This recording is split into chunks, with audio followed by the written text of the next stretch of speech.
అందరికీ నమస్కారం. అమ్మా ప్రసాద్. ముఖ్యమంత్రి కూర్చున్న చోటే రాజధాని అనేది తప్పు. 100కి 100 పాళ్ళు తప్పు. ఒక కేంద్రం కావాలి, ఒక కేంద్ర బిందువు కావాలి. మనిషికి గుండె ఎంత ముఖ్యం. మనిషికి ఎక్కడ పొడిచినా రక్తం వస్తుంది, కానీ అది సప్లై అయ్యేది గుండె నుంచి. అలాగే ఒక రాజధాని, ఒక ఉత్తమమైన రాజధాని కావాలి. ప్రతి రాష్ట్రానికి ఉంది, మన ఆంధ్రప్రదేశ్కి ఎందుకు లేదు? ఉన్న రాజధానుల కంట, దేశంలో ఉన్న రాజధానుల కంట మరింత గొప్పగా రాజధాని నిర్మించాలనే తాపత్రయపడే చంద్రబాబు నాయుడు గారికి ధన్యవాదాలు తెలియజేద్దాం. ఖచ్చితంగా ఆ రాజధాని నిర్మాణంలో 5 కోట్ల ఆంధ్రప్రదేశ్ ప్రజలు కూడా భాగస్వాములు కావాలి. అభివృద్ధిలో తలొక రాయి వెయ్యాలి.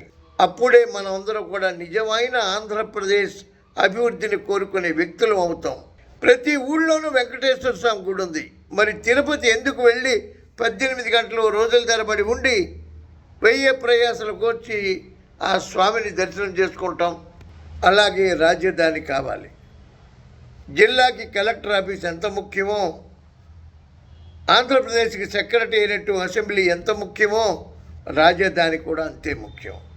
ఖచ్చితంగా బలమైన రాజధాని కావాలి, కావాలి, కావాలి. జై తెలుగుదేశం.